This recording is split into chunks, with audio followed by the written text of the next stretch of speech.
Hello, it's been a long time, I know, but today I have something really important to talk to you about. So I wanted to come on the channel and just film something to introduce what you're going to be watching. So if you follow my main Instagram account, you'll be aware that I've been fundraising or trying to raise awareness for my friend Erin, who is in need of some life-changing surgery.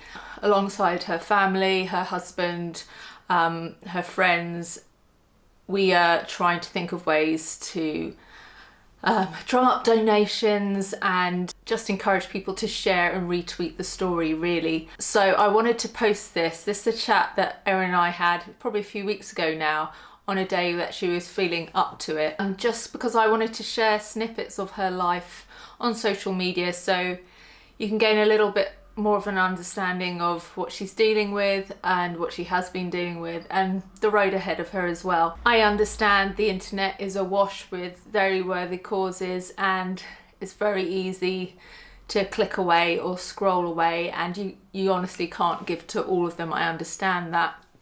But if you can't donate, just a share, a retweet. If you're in a band, donating an item we can auction. If you're a PR, if you have any samples or product that we can do a giveaway and raise some money that way. There's lots of different ways to help. So I will be quiet and I will leave you with Erin, who will just tell you a little bit more about why we're raising this money and how much it will impact her life moving forward. So thank you for watching, and thank you in advance for any support that you can lend our way.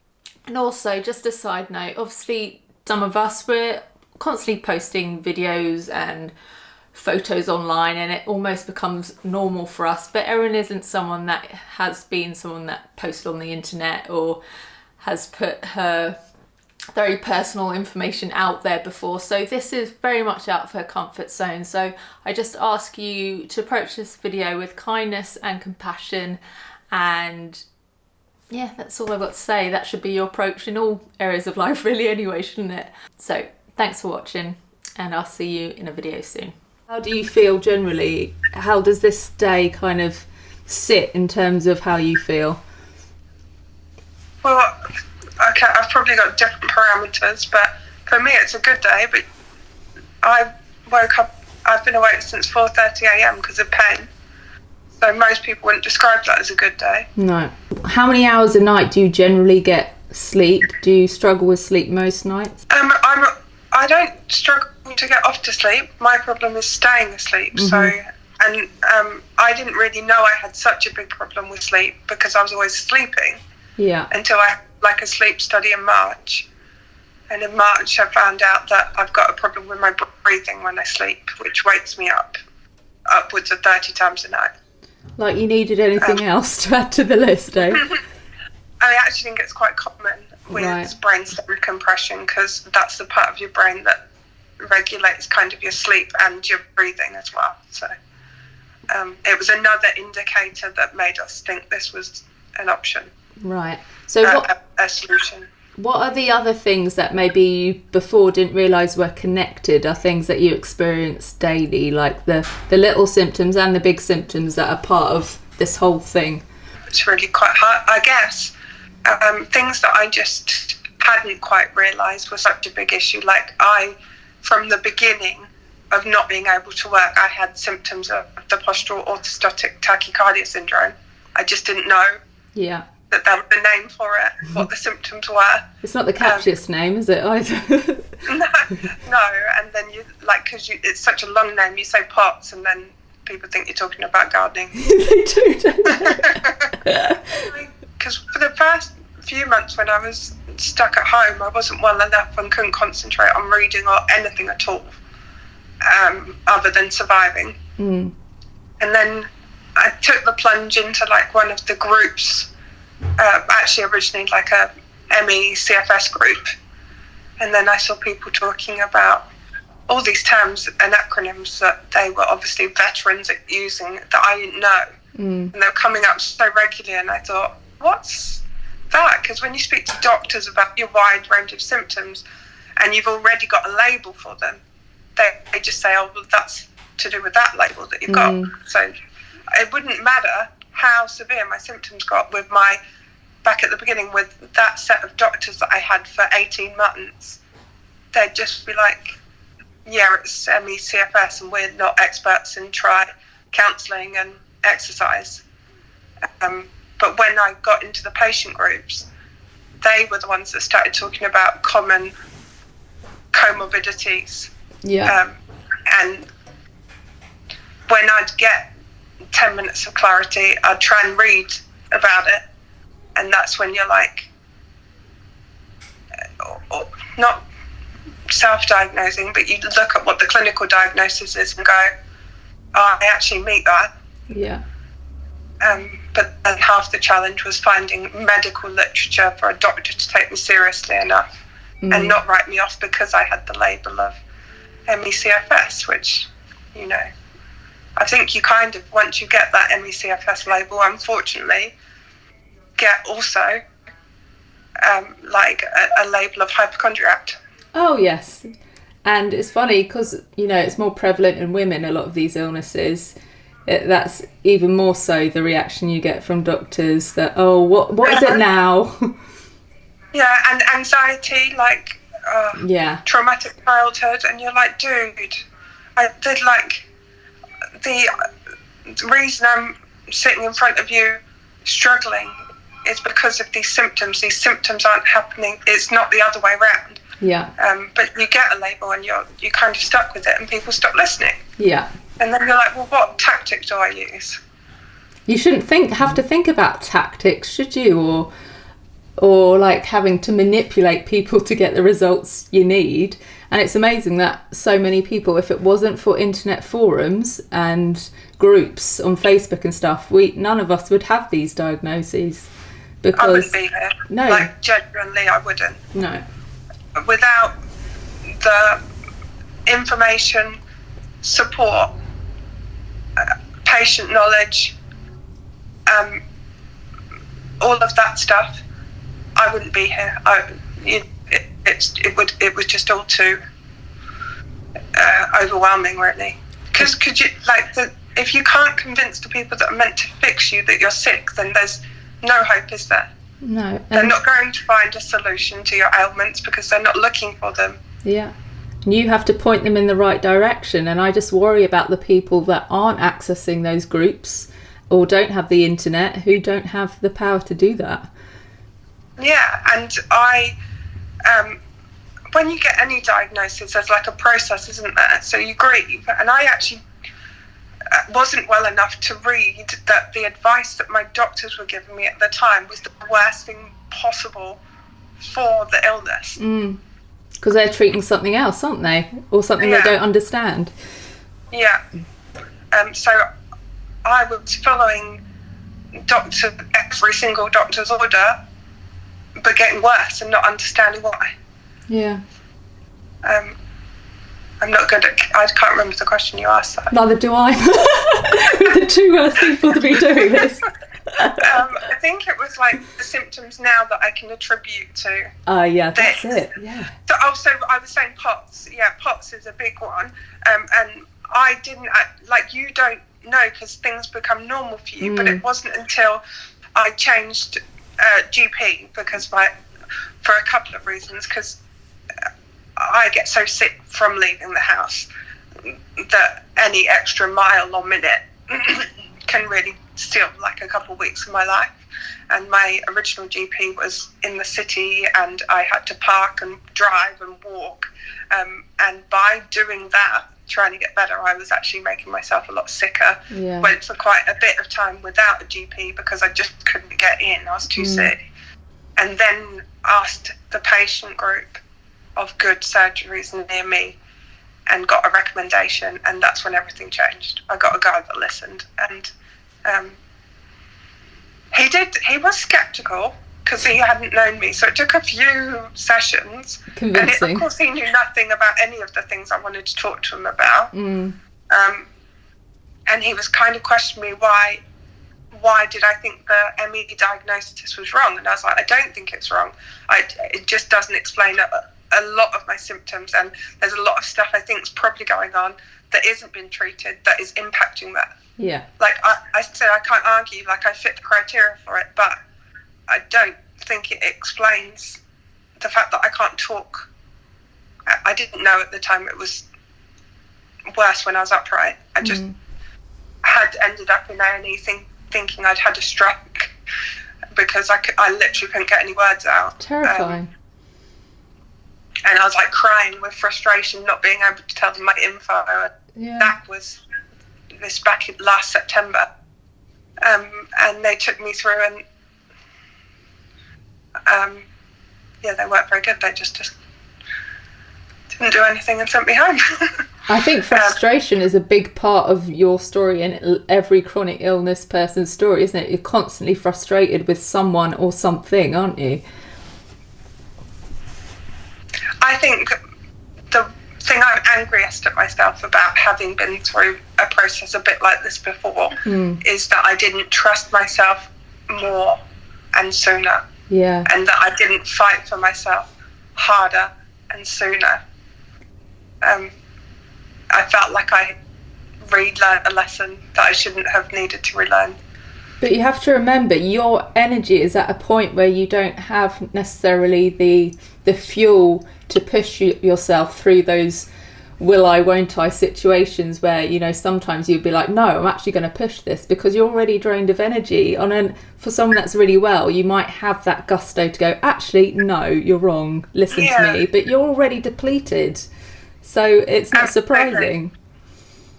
Absolutely, and it's so refreshing to speak to you, because I know you absolutely understand. Like, if I say to you, I haven't actually managed to get out of bed to get food, I know you don't think that's ridiculous, whereas most people go, you could have walked down that hallway. I've done blah, blah, blah, blah, blah today. Yeah. And you're like, it's a completely different level. Yeah. Of impact. And they also don't, because a lot of people will say, but I saw you did that yesterday, so you must be capable or you must feel all right. But they don't understand you doing that action actually means you're less likely to be able to do it today, because you've used up something and there's an aftermath of doing it. Yeah, and it's really hard because like if you looked through my Facebook page, there'd be a number of things through the last 3 years where I've been really sick and I've done things. They'll be months apart, but all people will see on your timeline is a snapshot of where you've managed to attend a very long event for half an hour to get some enjoyment, to get yourself out of the house, to feel a little bit alive, and then you've spent 6 weeks hibernating or whatever it has been on that particular occasion, the impact. Yeah. And it feels like you're damned if you do, you're damned if you don't. Like, if you make an effort, then that there's some damage, because then they're sceptical about how ill you are. But if you don't make an effort, you're not trying hard enough to push through, or you're being negative. Yeah. It's tricky. It's very tricky. Now, I want to talk about the procedure that we're fundraising for. Just a little brief description about it, because I don't want you to waste energy on all the medical technical terms too much, but just a brief description of what they will be doing for you and then what impact it would have. Okay, so for the fusion that I'm fundraising for, effectively he's given me two options which will be confirmed when I actually arrive by a further scan. So one that I absolutely definitely need is the short fusion, which is a plate on my skull, fusing the first and second vertebrae in my neck, because the first vertebrae is responsible for kind of nodding or up and down movements. Right. I think, I might be wrong, this is just my understanding. And the second vertebrae is responsible for those turning head movements. Okay. And I've got a problem with both of those moving too much because of lax ligaments. Sure. And when they are moving too much, they're compressing the brainstem. Got you. And then the second option for the longer one is because he actually suspects that I've got instability further down, and obviously that'll be quite heavy hardware going into my neck, and then that will put extra load if there is instability further down. So depending on how unstable it is further down, we might actually have to fuse from my skull down the whole of my neck. Right. To avoid having to do that in the future, basically. So in the future, so you will be kind of fused to a degree and the flexibility will be limited, but because there won't be that pressure on the brain stem, is that right? Yep. That the quality of life will be vastly improved. Yeah, so the trade-off is, for the short fusion, I will lose 50% of movement. Yeah. Because those two, the first and second vertebrae, are responsible for 50% movement of your head. Right, got you. And the trade-off for the longer fusion, I will lose 100% of movement of my head. Yeah. So I'd have to turn with my trunk, basically. Yeah. To me, it was quite a simple solution, because that, I say trade-off, but it's not. That's such a small list compared to the things I'm dealing with now. Yeah. So the brainstem compression is possibly responsible for the heart issues and the blood pooling with the postural orthostatic tachycardia syndrome. Yeah. I've also got the jugular vein compression, which is limiting the blood supply into my brain. Yeah. Which is probably a good excuse for getting the brain fog and loss of words, headaches, vomiting. I don't know which part of that area is causing which symptoms. Yeah. But yeah, pins and needles left-sided. I've got kind of a blurry vision in my eye. I don't know if that's just an EDS thing or linked to the cranio-cervical junction, because if I took these glasses off that have got prisms, and looked at something close up, I've got something called a convergence insufficiency, where my left eye is looking in a different direction to the one that's in focus. The sleeping thing would be amazing. Because the brainstem controls the circadian rhythm, I think that's the name for it, and breathing, I probably would, if they reduce the compression of my brainstem, there is a hope that my sleeping will improve. Yeah, that would be amazing, wouldn't it? Yeah. That my breathing will improve, because when I go upright particularly, and actually even when I'm laying down, I'm quite short of breath. I'll stop vomiting when I'm upright. Oh God, see, that will be an absolute game changer, wouldn't it? Because vomiting is just one of those, it's just very unpleasant, isn't it? No one should have to do that on a daily basis. I mean, there was a time in my life where I vomited infrequently enough that it made me cry every time, because I hated it. Yeah. And now I don't cry every time, but I do still hate it. It's just a normal. Yeah. But isn't that bad? It shouldn't be a normal. And that's why it's funny, because I think a lot of people would think the fusion, oh no, I can't do that, there's no way I want to be fused. But to you, is so much better than the alternative that you've been existing with. That's why it's so important. Well, I've essentially lived as a prisoner in this room. Yeah.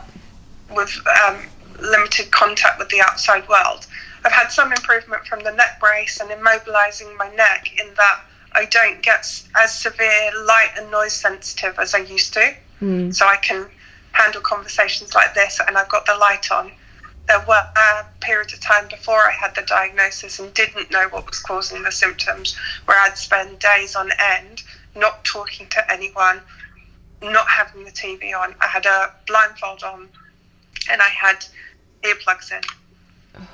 Just so isolating, isn't it? I mean, yeah, but then also you're in pain, so you're not down about being. Honestly, the only way I can describe it is those days. They're days that you just want to be over. Yeah, there's no joy in it whatsoever. Yeah, the best outcome for days like that is that you sleep most of it, and if I'm lucky, that happens. And that shouldn't be what life is about, should it? Really? So. No. So get donating, people. Obviously, you are away from us. You're in Australia. We're all in the UK, feeling absolutely helpless and not knowing what to do to help you. So what can, one, your local people do to help you, but also people that are remote away from you? What can we be doing just to help you on this mission, but also just help you generally? Compassion is always lovely. You just feel supported and less alone. That makes such a huge difference.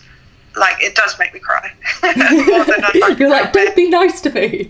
Yeah, but it actually, overall, it just makes you, like, I know I am most of the time on my own, but it makes you feel less alone, and that's a lovely thing. And I know there's a big community out there with not this particular issue maybe, but similar challenges, and they'll be familiar with what I'm talking about. Yeah. What else? I mean, I love just because I can't always handle a conversation, but if I just get a little thumbs up or something, like me and some of my chronically ill online friends often will just send a heart or something, so we know it's not stealing each other's energy, and it's just a bit like, I'm thinking of you, but I can't give any more energy than this right now. It's such a simple thing, isn't it? It's so easy to do, but it makes such a difference. Yeah. Yeah. And also, just another huge thing is just if you haven't had issues like this, it is hard to understand when people step back or disappear for a while. So, and I will disappear in the middle of some conversations sometimes because I have to, and I don't want to. Yeah. And not being antisocial, I want to be a part of everyone's lives. I'm just not capable. So the understanding of if I suddenly go, it's nothing personal, it's a necessity. Yeah. Being made to feel guilty is not something you need in your life. You've got enough stuff to deal with. I do enough of that myself. Yeah. Yeah. I feel you on that one. Have you found there's different physicians, depending on the area and the language they use, will diagnose you with... So my official diagnosis was hypermobility spectrum disorder. Right. And I know since having read textbooks and stuff that actually, like, it's all on a spectrum. Yeah. And the label doesn't really indicate the symptoms or the impact on someone's life and stuff. I understand all the umbrella terms now for hypermobility, but it wasn't until I got my genetic test that said this gene is linked to Ehlers-Danlos syndrome that I was like, oh right, I can say that now. Yeah. Because I didn't want to say anything that wasn't true. Well, of course not.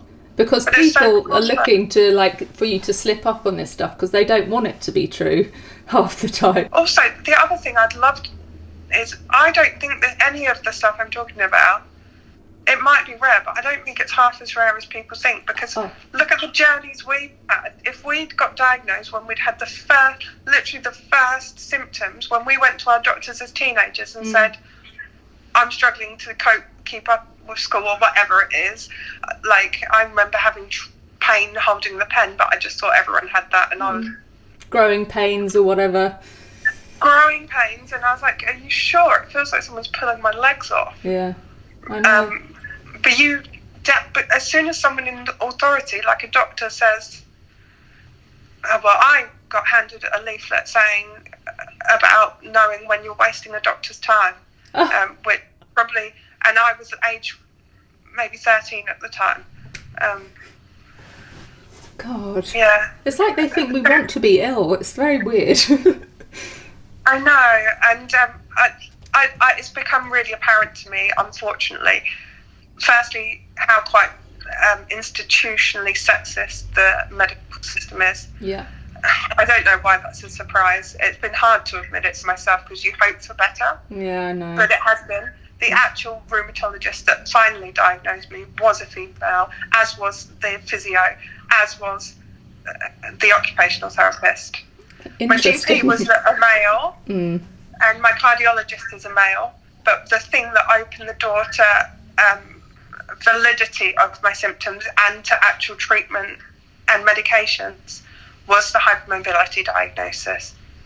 when I was taken seriously by 3 females that specialised in the field. God, shouldn't take sourcing women to get answers, should it, really? But at least progress, we're getting somewhere now. I honestly, like, I know the news to everyone else is relatively new, but for me, having this answer has given me a bit of bolster and energy, hope, light at the end of the tunnel. I now can possibly see a life, which I haven't been able to for a long time. I did have this, which I couldn't ever seem to change, every day waking up hoping it would be better, or tomorrow will be better, tomorrow will be better, and it never was. And part of me hated myself that I had that thought, because I'd set myself up for disappointment. Yeah. But it did also carry me through, as I'm sure it does with you. I don't know what my point was. Neither do I, but it was good. It was a good sentence. I'll tell you something my brother said to me back in 2016 that I actually screenshotted and I still look at when I need motivation. Yeah. And he was talking about me, so I don't know if it's a bit self-indulgent to still refer to it. Oh, but it was after I'd gone through all the trigeminal neuralgia thing, and we thought we'd beaten everything, and I travelled the world and married Zach and shared that wonderful time with all of you, and relocated on this big adventure to Australia. And he said, he was talking about that and having overcome all that, and he said, I think he said,